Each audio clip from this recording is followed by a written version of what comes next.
It was a cold December morning on the island of Sodor. Thomas the tank engine was puffing along with some heavy trucks full of scrap that were needed to be taken to the docks. They were going to be turned into boilers for future engines. The troublesome trucks were being troublesome, but we all know a certain troublesome truck learned his lesson a few months ago. When Thomas arrived at the docks, Thomas was shocked to see that Cranky the Crane was lowering two diesels onto the rails. They were bright and shiny, yellow and blue all over them, with some white highlights. The others that were working at the docks, watched in envy. "Oh man, you're quite something, you two," said Cranky. Carefully, Cranky lowered the last diesel onto the rails, and then raised his hook afterwards. The two diesels were very friendly and were very kind, so they were eager to impress. "Hello," said one of them. "I'm Pip." "And my name is Emma," they said. "We're high-speed diesels from the mainland. We've come to help." Then Sir Topham Hatt arrived. "Engines, I'm proud to announce that Pip and Emma will be here for a while. It's not the fact that Gordon is having trouble with the express, it's that I need more passenger service to be right on time. That is all." And then Sir Topham Hatt turned his face towards a green car. It was in the news that two criminals were on the loose. "That's strange, that must be the car that two criminals have. I must be wrong. Anyways, I gotta get back to work. You all get back to work now." And Sir Topham Hatt left. Pip and Emma coupled up and puffed away with their duties. And soon, other engines and vehicles went back to their work. It was a busy day at the docks, and December was approaching.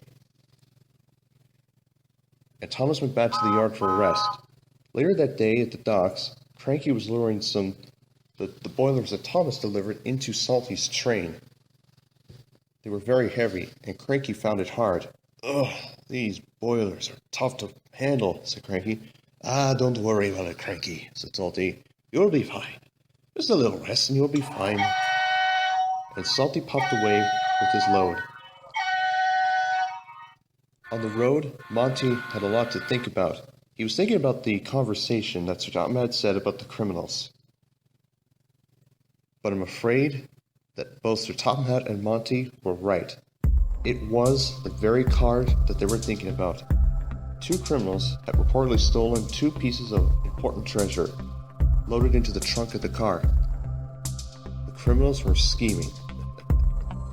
"You see, very soon, we will be rich." Oh, indeed. The roads were slippery. They didn't take no notice. "Come on, we must avenge Sailor John for everything." And, it's obviously, it must be a train. We gotta get out of here. And it was a train. Thomas saw everything and puffed on after him. Then Monty came and blocked the road. "I knew it was you," said Monty. "Now, the game is up. Consider yourselves busted." For the criminals, it was too late as the car crashed into Monty's dump. Both Monty and Thomas watched on in horror and shock as the car flipped upside down. The car began to smoke, and it was threatening to explode. The police came, rescued the criminals, and arrested them in the brake van. Then Thomas coupled onto a train with a flatbed. Topham Hatt and Monty went away, and Thomas puffed away with the criminals and the stolen treasure. The next day, everyone came and celebrated Thomas's big achievement. Even Thomas's special coach, which Gordon usually brings, was attached to Clarabelle. Then the shunter fastened the coupling, and Thomas puffed away with a big celebration. Harvey, the train engine, was also invited as well. At last, the celebration began. Max and Monty were honored with their brave efforts. Inside the crates that were stolen were statuettes of Thomas, Annie, Clarabelle, and Harvey. They were all shiny and covered in their new paint. The one with Harvey was most attracted. "Oh my, that's crazy," said Harvey. "That's beautiful," said Thomas. "Very beautiful, I must say. Oh, they look amazing, said Annie. Oh, I agree, said Clarabelle. I definitely agree. Then Strapman in his car made a big announcement.